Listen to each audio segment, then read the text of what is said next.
After years of waiting and weeks of Sunday night television, The Last of Us finally made its way to our screens. For years, there was always talks of a movie or a show with a whole bunch of different fan casts, and now that it's finally here, did it live up to the hype? There's been a lot of different things said around the internet and also my comment section, so I'm going to address those things like the lack of infected, the line delivery, and of course, Bella Ramsey as Ellie. But I've got a lot of other things to say about this show as well. Of course, the main argument is going to be which one is better, the show or the game. So that's exactly what I'm going to answer in this video. I'm not going to go episode by episode. I've done that already in separate videos. If you want to check those out, click the top right corner to see all of those episode breakdowns right now. I'll also be going over some things that I liked, some that I didn't, and how I think the second and third seasons of the show are going to play out. So let's talk season 1 of The Last of Us.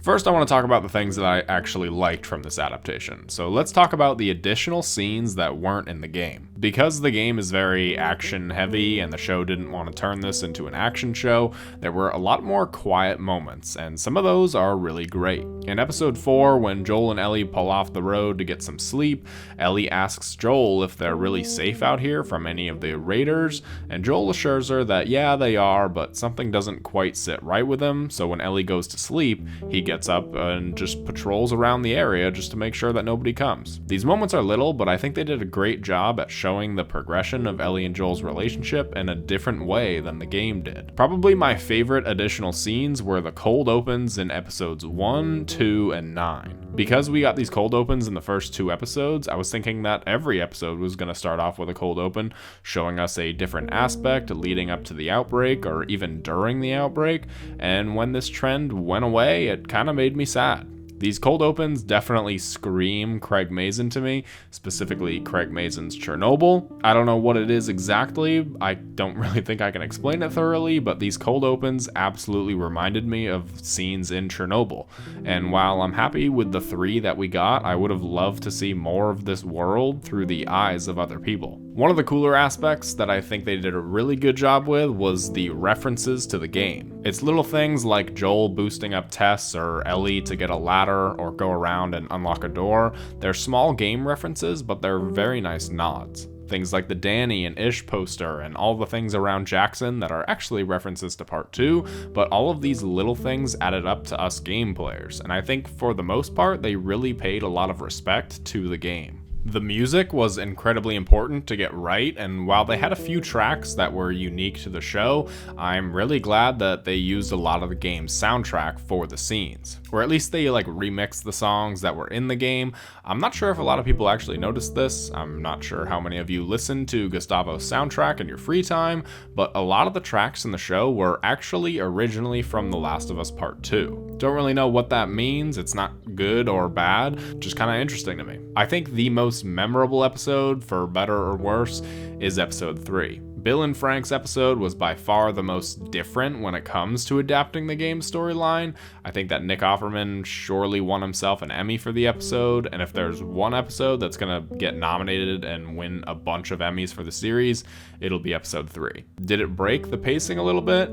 Yeah, it did. Was I upset that we didn't get to see Ellie and Bill's interactions? Yeah, a little bit, but an adaptation is always gonna change things. This one just happened to be a giant change. Is it the best episode of the season? I can see some people say that, yeah, and it very well might be, but it does feel very detached from the rest of the season. Same goes for episode 7 in a way, but I really think episode 3 was fantastic. It just feels so separate from the rest of the series. Maybe because there's so much controversy around it, I kind of separate it in my own mind, but at the end of the day, it was a beautiful episode that people either love or hate, and there seems to be no in between. The most important aspect of the adaptation was, of course, getting Joel and Ellie right. Let's talk about Pedro Pascal as Joel. I remember when I first heard this casting announcement, I was completely on board. It wasn't like all the fan casts of Josh Brolin, Hugh Jackman, Nikolai Coster-Waldau. It was unexpected, but it was a nice surprise. And I can safely say that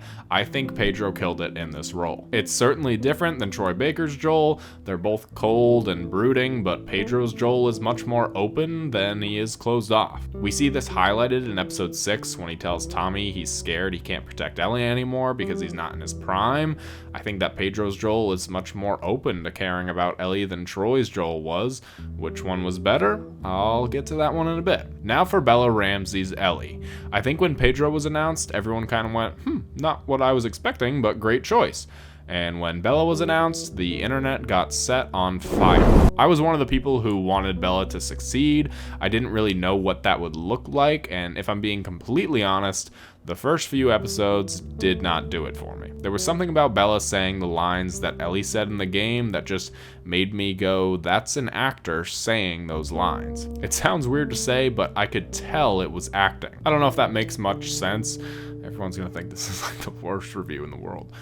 But after a few episodes, I wasn't completely sold. As time went on, me noticing Bella's acting started to fade, and I think it was episode 8 that I finally said, yep, okay, Bella is definitely Ellie. It might have taken until the 11th hour, but I realized at this point that there was probably not any other 18-year-old or younger actor that could pull off a role like Ellie. Ellie must have been the hardest role to cast. Pedro did amazing as Joel, but really any of the other fan casts could have worked and they would have all done Joel justice. But is there any other actress that could have pulled off Ellie? Maybe, but also maybe not. When you compare her to Ashley Johnson, who was almost 30 when she voiced Ellie in the first game, it's not really a fair comparison. Ashley was a seasoned and trained voice actor.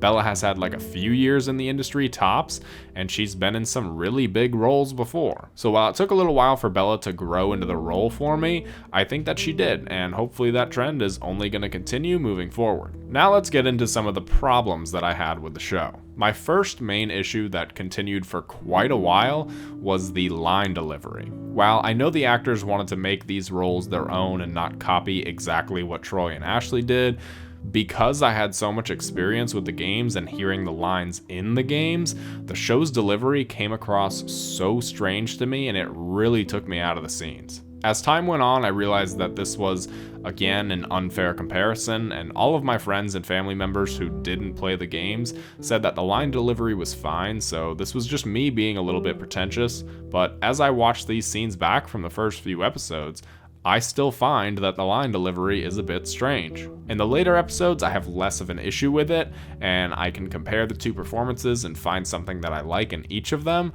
but I can't really do that with the early episodes. This to me says that both Pedro and Bella were growing into their roles, and by the end they did grow into their roles, so that can only be a good thing going forward. One of the stranger things to me was the actual pacing of the show. We had a movie's length premiere, a shorter but eventful second episode, a side story for episode 3, a half of a story in episode 4, and the other half in episode 5, an emotional and character-centered episode 6, another side story in episode 7, the biggest episode and most important episode of the season that I don't think was given enough weight and time in episode 8, and then a shortened finale that covered so much in so little time. The weirdest thing to me here is that the Kansas City plot took 2 episodes to cover. Episode 4 was really there to progress Joel and Ellie's relationship even further, and episode 5 came with all the resolution. I think this was a weird choice. We got involved in all the rebels in Kansas City,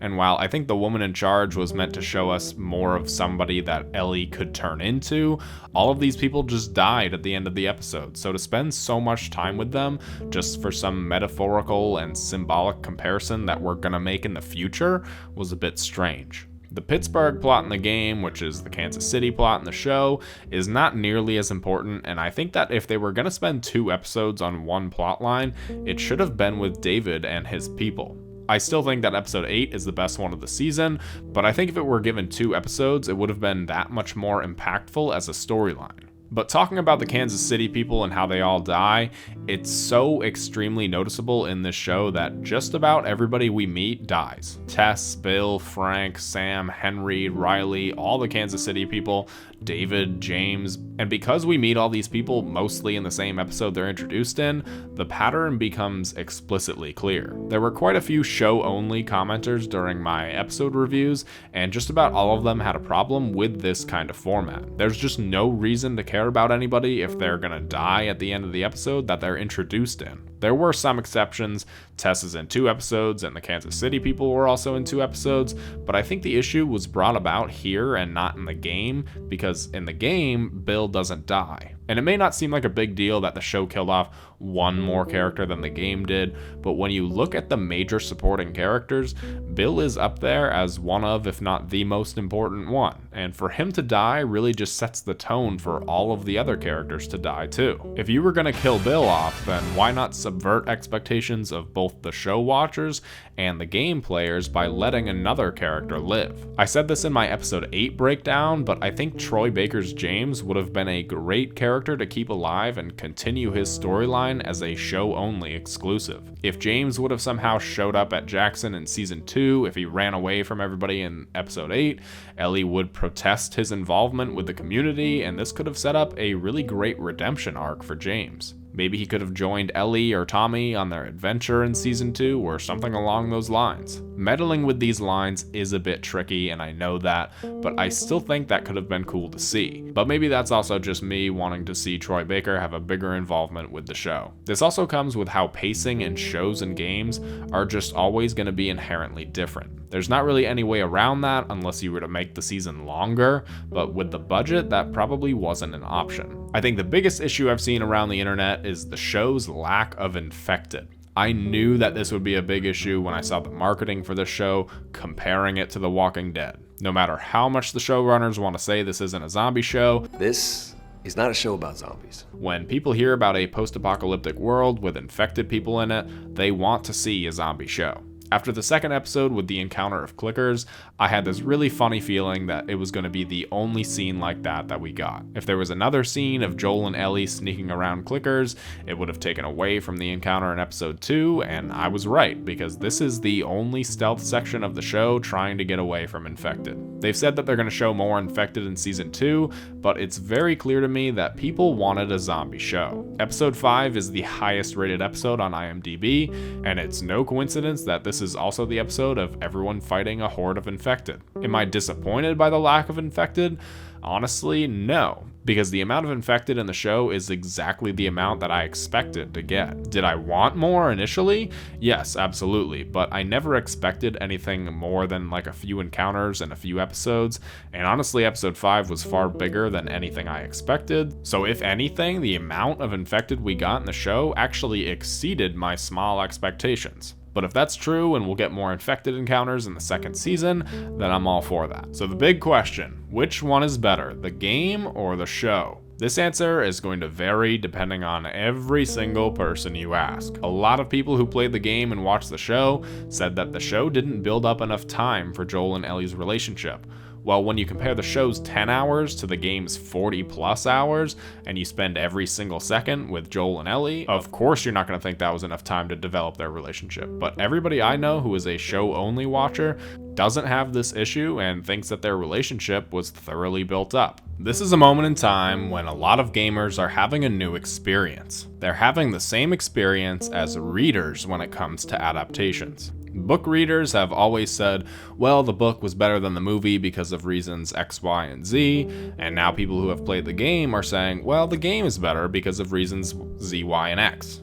When it comes down to it, you will probably always prefer the medium in which you experience the story first. Gamers spent 40 hours with Joel and Ellie, they felt like they were Joel, and they felt like they had a new daughter to take care of. Show watchers saw a relationship develop and either agree with Joel's actions or don't. If show watchers play the game now, maybe they would prefer it, or maybe they would think there's too many encounters and they would think that this version of Bill is boring and wondering where Frank is. As someone who has played the game first, yes, I absolutely prefer the game's version. I prefer Ashley Johnson as Ellie and Troy Baker as Joel. These characters hold a much more special and dearer place to my heart than these characters. Does that make these characters bad? No, it doesn't. Does that make this show bad? Absolutely not. While the show is an adaptation of the game, they are still very different pieces of media that share the same story. At the end of the day, I think that The Last of Us has broken the video game adaptation curse. I've seen people say that like Sonic the Hedgehog did it or something like that, but no, I'm talking about the video game story adaptation curse. When you compare the Last of Us show to like Uncharted or the new Halo show or any other story adaptation, it's no contest. When you compare the show to the game, then again, it's no contest, but only because I played the game first. Season 2 and 3 are going to be very tricky to adapt for a number of reasons. Like all sequels, the story is much bigger and much more complex, and splitting it into 2 seasons is probably for the better. But how exactly are they going to do this? The second game is filled with flashbacks and twists of time from different perspectives, and a lot of the actual valid complaints about Part 2 is that the pacing is atrocious. So are they going to fix that in the show? Spoilers ahead for The Last of Us Part 2 in 3, 2, 1. Okay. The first half of the game you play as Ellie, and the second half as Abby with their respective flashbacks mixed in. Is Season 2 going to be from Ellie's perspective and Season 3 from Abby's? If that's the route that they go, I think that's a really bad idea. I think that showing this story chronologically is easily the best way to do this. Let's say that Season 2 ends with Abby catching up to Ellie at the theater right when the game switches the point of view. If Season 3 starts as Abby and we see her side of the story for like 5 or more episodes, this is going to lose a lot of people when it comes to the story pacing.